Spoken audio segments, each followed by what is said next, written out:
Hello, hello, hello, you guys. Good morning, good morning, good morning. Happy Friday. Welcome to the Shella D. Bridgman Show. This is Shella D. Bridgman, and this is my testimony. Good morning, good morning, good morning.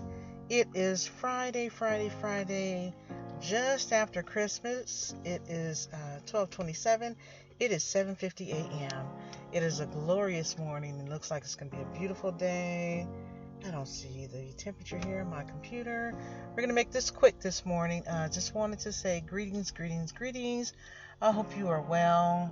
You made it through the days. You made it through, I want to say the hustle and bustle. The hustle and bustle is not over. There's something about the feeling after Christmas. I don't know what it is, but everybody's rushing around. I was out yesterday trying to, gather myself together too, after,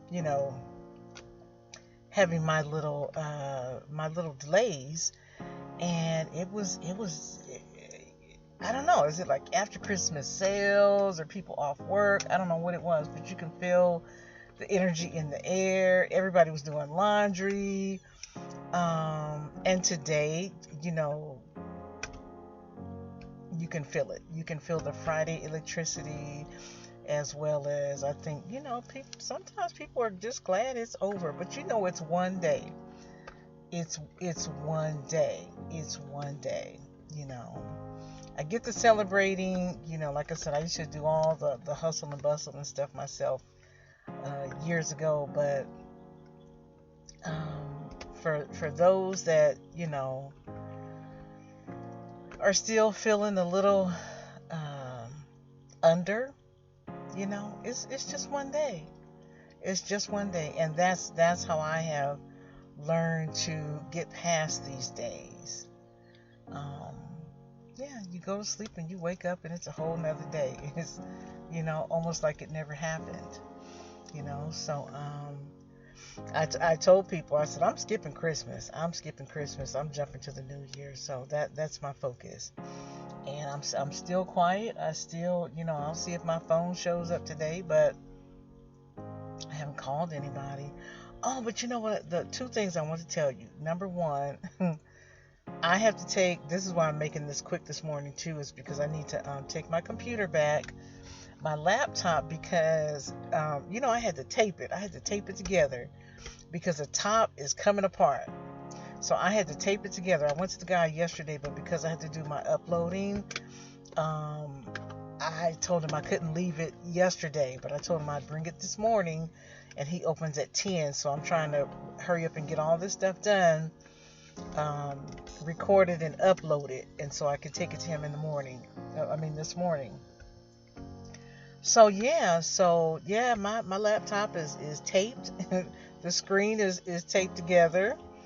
And but I'm here. But listen, guess what happened yesterday, right? Okay. So yesterday, when I went to get the key made for my car, when the guy, by the time I had driven it back, the guy programmed it enough so that I could drive it to him, right? So I walked back down to the car and I got it and drove it to him. So when he was in there programming the rest of it so I could unlock the doors and stuff, remember the remember the man I told you that walks around and I see him in like a 3-block radius, and then in the evening he's walking around with one Walmart bag, right? And he's been the same clothes. You can tell he's been wearing them for years, right? And you can't tell how old he is. Okay, so excuse me, while the guy was inside my car, and keep in mind the guy operates out of a shack. It's about 4 feet. It's a small box where he's doing all of his business. So it's a little spot, right? But he's mighty, because people are rolling through there like one after another, right? So the guy that walks around all day and night, so he walks up to the man. The man is down inside my car, and then he stood up and he said, he had a $20 bill. And he said the police officer gave this to me. Mic check. He said, the police officer gave this to me. He said, I want to give this to you. He said, I don't need this. He said, I'll put it on your, like on your desk, like, on the counter. He said, I'll put it underneath your stuff. He said, I don't need this. He said, I have enough money. I'm like, when you come face to face with somebody that you've been watching, you know what I mean, from a distance, and to see him like that, he was like right there. He like just came from nowhere, and he was right there. And he had a $20 bill. He said, the police officer just gave it to me. So this is the day after Christmas, right? He said, the police officer just gave it to me. He said, but I don't. He said, I'm going to give it to you. And he said, I have enough money. So we're trying to convince the man to keep the money, right? This is a man, how do you say? I don't want to sound insulting or anything. I can't even. Okay. Let me just say it like this. You know he's been wearing the clothes for like years. You can tell. This is more than a year.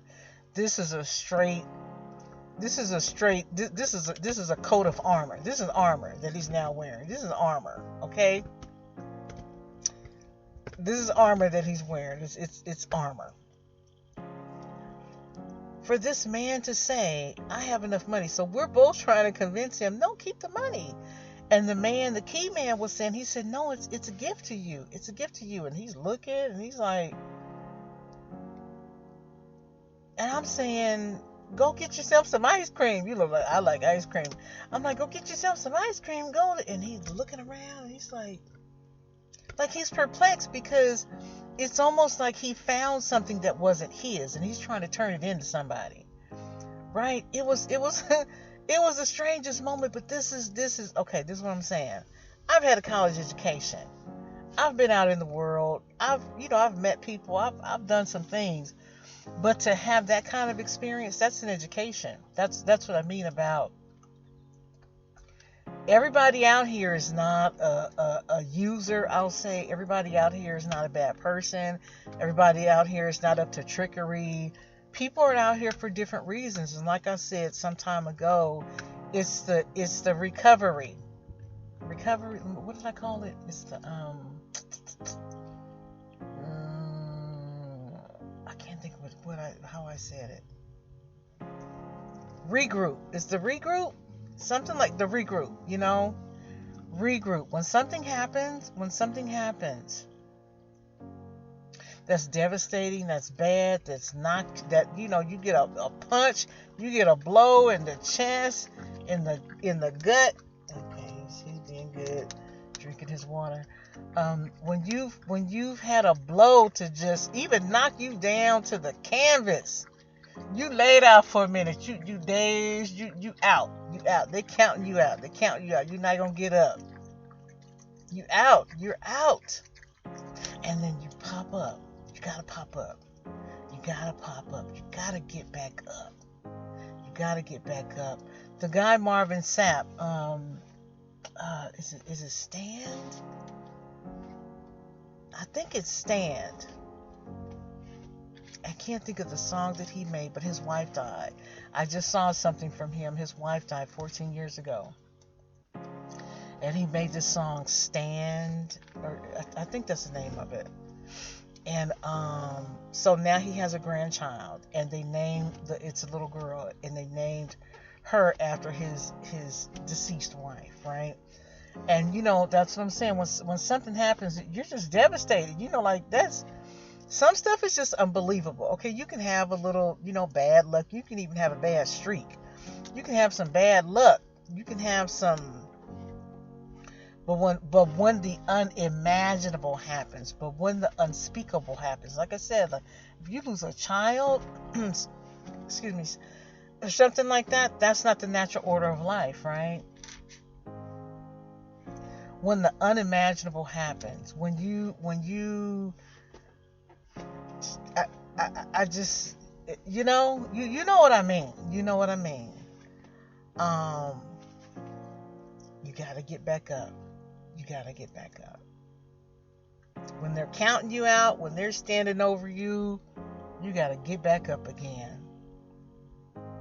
I think that's what's his name song. It's two different songs. It's Marvin Sapp and what is his name? I can't think of the other guy's name. But it's the two songs that are like did you hear him, Bert? Oh my God. Sometimes, I just think I'm with a person.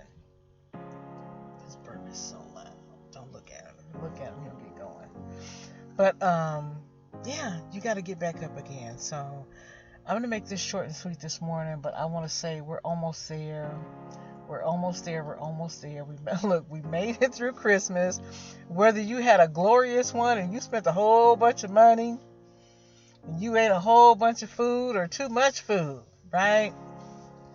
Patti LaBelle buttermilk pie. Or it was one that you literally had to survive because it was hard for you, like Mother's Day is for me. My mother was a phenomenal woman. She was, and the person that I'm trying, me and my anger or whatever you want to call it. Look, I hate to say it out loud, right? But I've been doing so good. But my mother was a nice lady. She was nice. Sometimes beautiful women can be ugly, right? But she was a nice person. I never heard her say an unkind word about anybody. She was nice. She wasn't an anxious woman. She wasn't a conflict kind of person. She would suffer in silence. I remember we moved when I was in the 9th grade, and we had a whole situation where it was my first time living in a house, and the lady wanted to sell the house. We had been there for a year, and we moved. Me and my mother, we just moved. And we ended up staying in a place, this lady's house, like a couple doors down or something, this older lady, that she had moved out of the house or something like that. But we had to find a place. It was just me and my mother, and we had to find a place. Because my mother, even though, like, it was some kind of a situation that wasn't fair, you know what I mean? And the lady didn't want us there anymore. And so we had to find another place. So, but instead of my mother wasn't the type to argue or anything. We just moved, and we suffered in silence, right? And that's how she was, and that's how sometimes I've been in situations and maybe I didn't speak up because I learned that from my mother. That it's harder. It takes more strength to be quiet than to, fuss and complain and, cause a ruckus. It's more strength to suffer in silence. So,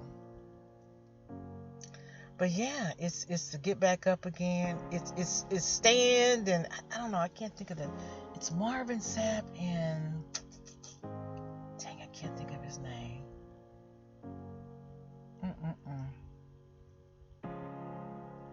But yeah, when I look at this kind of the stuff that I have to go through sometimes, I'm like,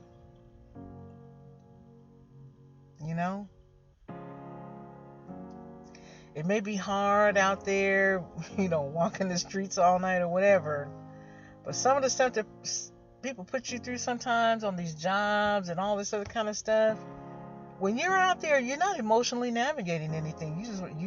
You're braving the elements and stuff like that, creature comforts and stuff like that. But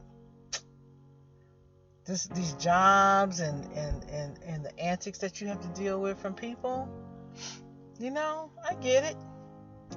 You just say, I'm done with the system of life. Because I tell you, like, what I'm doing, pursuing my dreams and purpose and calling and all that stuff, this is work. You see what I'm going through with a broken laptop. I'm walking a mile to go do an upload. You know what I mean? This is something. This is something. So I get it. But yeah, you gotta get back up again. You You gotta get back up again. That's my message. That's my message. You gotta always get back up again. Yep. All right, that's my message. Short and sweet today. I will catch up with you guys tomorrow. Got to get this laptop. Hopefully he can fix it today or whatever. I have it taped. And I have it in the upright position. I had to leave it in the upright position because the bottom of it is taped to hold it together. The laptop, the screen part, right? He's gonna be so impressed about what a good job I did. I used black electrical tape. I tell you, and I got this from my mother. Come on now, this is what I'm saying. You know how people tell you stuff?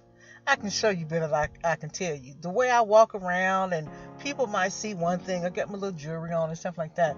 But the fact that I was smart enough to get some black electrical, you can't even tell there's anything wrong with it. The fact that I was smart enough to get some black electrical tape and wrap it around the bottom of my computer to hold the screen together and to keep the screen part from dropping through the bottom. Nah, that's what I'm saying. My mother was something else. She was something else. But yeah, you gotta get back up again. Get back up again. And let's make it through the end of this year, you guys. I love you so much for being here with me. And I will catch up with you tomorrow. Talk to you later. Bye.